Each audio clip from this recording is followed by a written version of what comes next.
Okie doke. So, someone was asking for some help with folds, and we're apparently having some trouble with the albums showing up for members lately. So, I am going to show how to do a modified origami fold, which is my preferred method. I honestly don't really ever use anything different unless there's some sort of like try this fold challenge, because I'm pretty comfortable with this one and it works really well for my kids.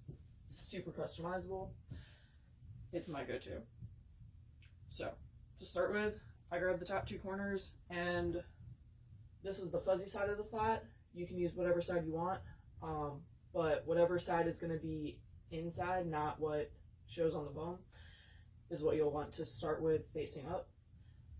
I pull these down, so I get this rectangle, get everything flattened out, lined up, and then I go left to right. So I grab the two corners, go left to right, have a square, get everything tidied up again if things are messy, because you know, sometimes the fabric does weird things to you. From there, you've got 4 separate corners here. I grab these top two, I hold this second one down, and I pull this first one across. So now over here I have this nice triangle on top.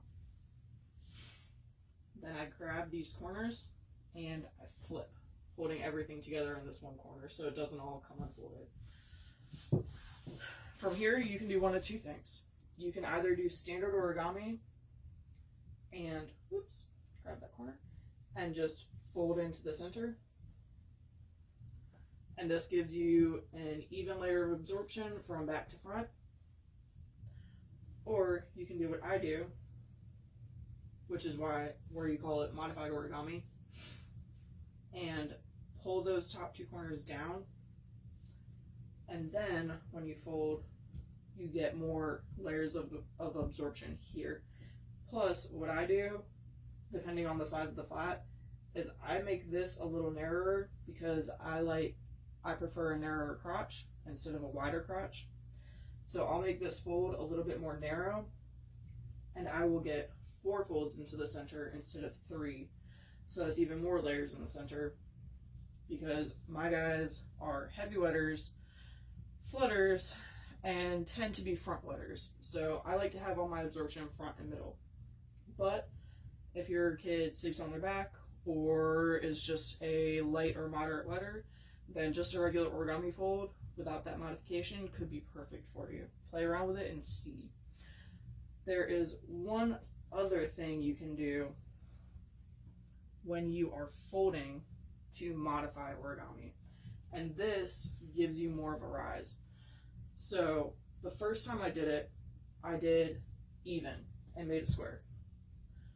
If I want a longer rise, so back to front, because my kid is taller but they still have a narrow waist and they don't need a toddler size yet, or they don't need the absorbency of a toddler size, you can make that rise longer front to back so that you can make that one size last longer.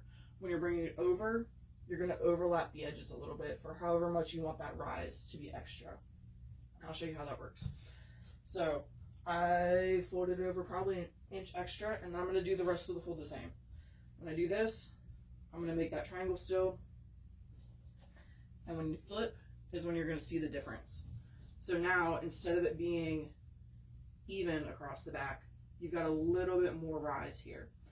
So you can change that fold over for however much extra rise you need. And then you do everything the same. You can get that,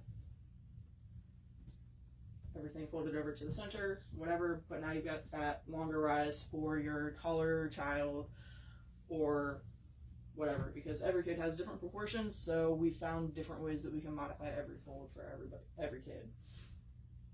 If you have any questions or would like to see anything different, let me know and we can make it happen.